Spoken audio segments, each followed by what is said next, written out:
नमस्कार, DD news पर आप सभी का स्वागत है। मैं हूं आपके साथ भावना नैयर और मेरे साथ है मेरे सहयोगी शरद मुदगल, जो आप तक सांकेतिक भाषा में खबरें प्रस्तुत करेंगे। शुरुआत करते हैं सुबह की सुर्खियों के साथ। दिल्ली में 2 दिवसीय आतंकवादी विरोधी सम्मेलन की शुरुआत आज। गृह मंत्री अमित शाह ने कहा, भारत के सुरक्षा ढांचे की मजबूती के लिए एजेंसियों के बीच बढ़ेगा समन्वय।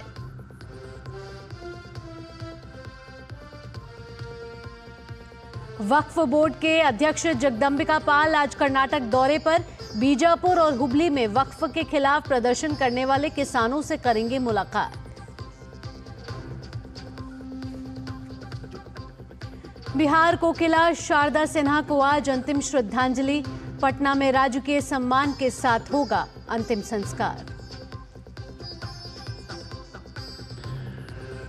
देश भर में बिखरी छठ की रौनक। पूजा के तीसरे दिन आज अस्ताचलगामी सूर्य को दिया जाएगा अर्घ्य।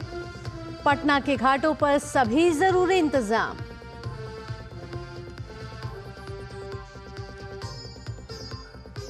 और अमेरिका चुनाव में कमला हैरिस ने स्वीकार की हार। ट्रंप को दी जीत की बधाई। कहा, लोकतंत्र और समान न्याय के लिए नहीं छोड़ूंगी लड़ाई।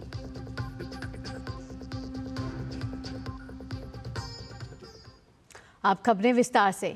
एनआईए की ओर से आयोजित 2 दिवसीय आतंकवाद विरोधी सम्मेलन की आज से दिल्ली में शुरुआत होने वाली है, जिसको लेकर गृह मंत्री अमित शाह ने कहा है कि मोदी सरकार अपनी जीरो टॉलरेंस की नीति के साथ आतंक मुक्त भारत के निर्माण के लिए प्रतिबद्ध है। ये सम्मेलन भारत के सुरक्षा ढांचे को मजबूत करने के लिए एजेंसियों के बीच समन्वय को और बढ़ाएगा।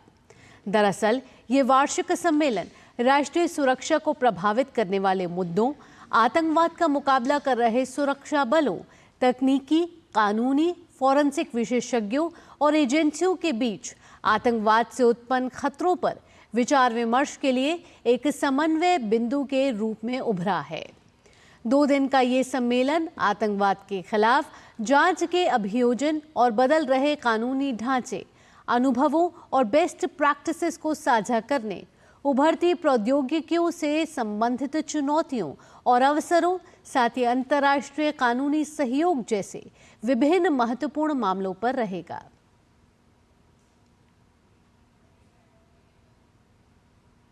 वक्फ बोर्ड के चेयरमैन जगदंबिका पाल आज कर्नाटक दौरे पर रहेंगे। जगदंबिका पाल बीजापुर और हुबली में वक्फ के खिलाफ प्रदर्शन करने वाले किसानों से मुलाकात करेंगे। दरअसल ये दौरा बीजेपी सांसद तेजस्वी सूर्या की अपील के बाद हो रहा है, जिन्होंने किसानों की शिकायतें सुनने की बात कही थी। वहीं जगदंबिका पाल के इस दौरे से पहले घमासान मच गया है। विपक्ष के कई सांसद उनके अकेले जाने से नाराज हैं। कई सांसदों ने शिकायत की है कि उन्हें बिना बताए ऐसे एक तरफा फैसले लिए जा रहे हैं। विपक्ष के कुछ सांसदों ने इस मामले को लेकर लोकसभा स्पीकर ओम बिरला को शिकायत सौंपी है। बता दें कि वक्फ बोर्ड संशोधन विधेयक को लेकर जेपीसी की रिपोर्ट इस बार संसद के शीतकालीन सत्र में पत्र पेश किया जाना है, जिसे लेकर जेपीसी लगातार बैठकें हो रही हैं।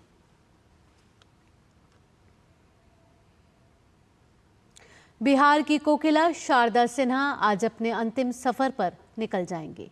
पटना में आज उनका राजकीय सम्मान के साथ अंतिम संस्कार किया जाएगा।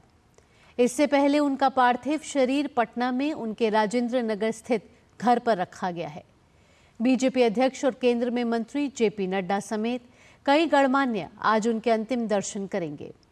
इससे पहले कल बिहार के मुख्यमंत्री नीतीश कुमार श्रद्धांजलि देने के लिए उनके घर पहुंचे थे। उन्होंने कहा कि बिहार कोकिला की आवाज ने बिहार की सांस्कृतिक परंपराओं को न केवल देश भर में बल्कि अंतर्राष्ट्रीय स्तर पर पहचान दिलाई। शारदा सिन्हा के बेटे अंशुमन सिन्हा ने भी अपनी मां के निधन को निजी क्षति के साथ साथ कला और संस्कृति के लिए भी बड़ी क्षति बताया। उन्होंने कहा कि उनके मां के गीतों को लोग छठ का पर्याय मानते थे और छठ के दौरान ही उन्होंने अंतिम सांस ली है। प्रधानमंत्री नरेंद्र मोदी ने भी शारदा सिन्हा के निधन पर शोक जताया है और उनके निधन को संगीत जगत के लिए अपूरणीय क्षति बताया।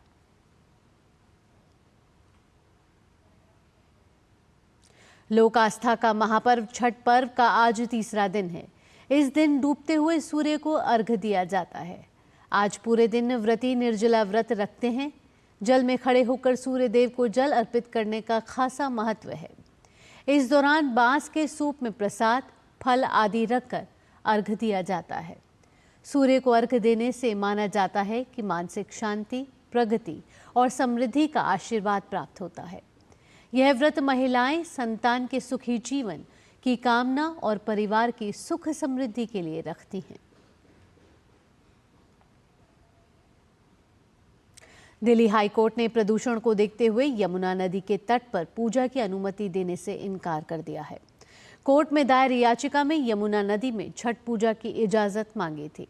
दिल्ली सरकार ने यमुना तट पर छठ पूजा पर बैन लगाया हुआ है। इसके खिलाफ पूर्वांचल नवनिर्माण संस्थान नाम के संगठन ने दिल्ली हाईकोर्ट में याचिका दायर की थी। याचिकाकर्ता की ओर से पेश वकील ने कहा कि छठ पूजा स्वच्छता का उत्सव है। इस बार हमें सिर्फ घाट की सफाई की इजाजत दीजिए ताकि अगले साल हम वहां छठ पूजा कर सकें। हाईकोर्ट ने साथ ही कहा कि आप यमुना तट की सफाई के लिए अलग से अर्जी दाखिल कीजिए, हम आपको सुनेंगे, लेकिन इस याचिका पर हम ऐसा कोई आदेश नहीं दे सकते। दिल्ली हाईकोर्ट ने साथ ही कहा कि हम ऐन वक्त पर कोई आदेश नहीं दे सकते। रातों रात यमुना साफ नहीं हो सकती। दिल्ली हाईकोर्ट ने कहा कि यमुना का पानी इतना गंदा है कि अगर लोग उसमें घुसकर पूजा करेंगे तो खुद बीमार पड़ जाएंगे। हम इसकी इजाजत नहीं दे सकते।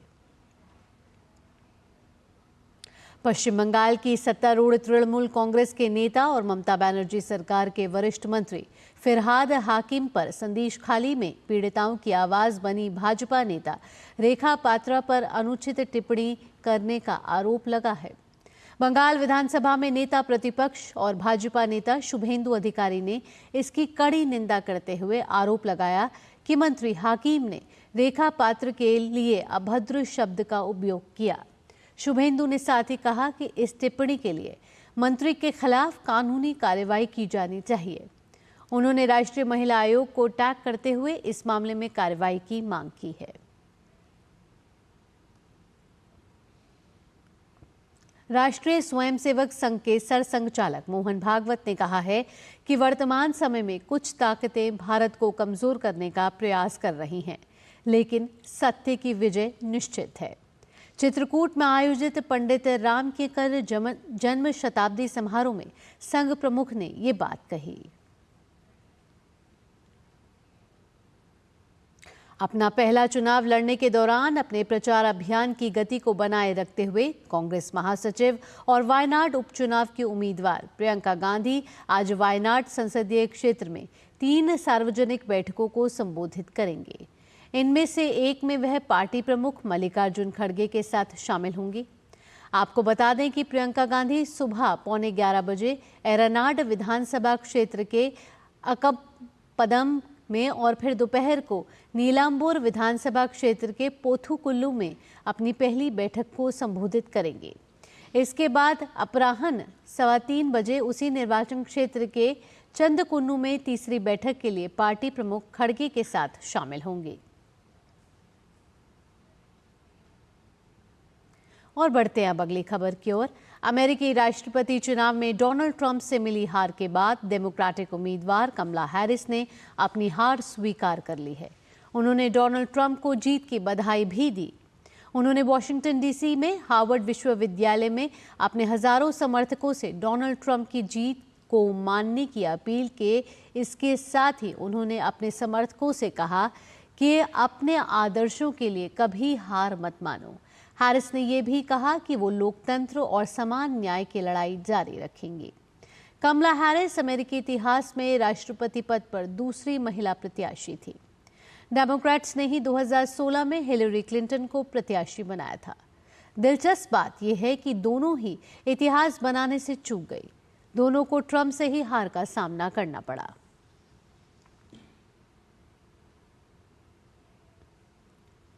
अमेरिका में चुनाव के बाद आंध्र प्रदेश के वडलूरू गांव में उत्साह का माहौल है।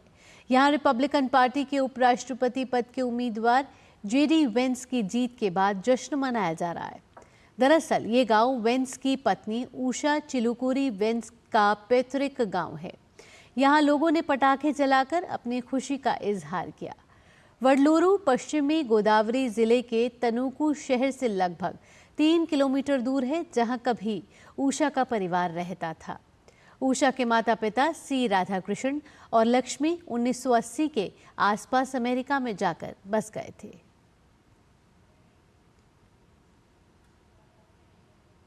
इसी के साथ इस विशेष बुलेटिन में इतना ही। मुझे और मेरे सहयोगी शरद के साथ फिलहाल के लिए डीडी न्यूज़ की टीम को दीजिए अनुमति। नमस्कार।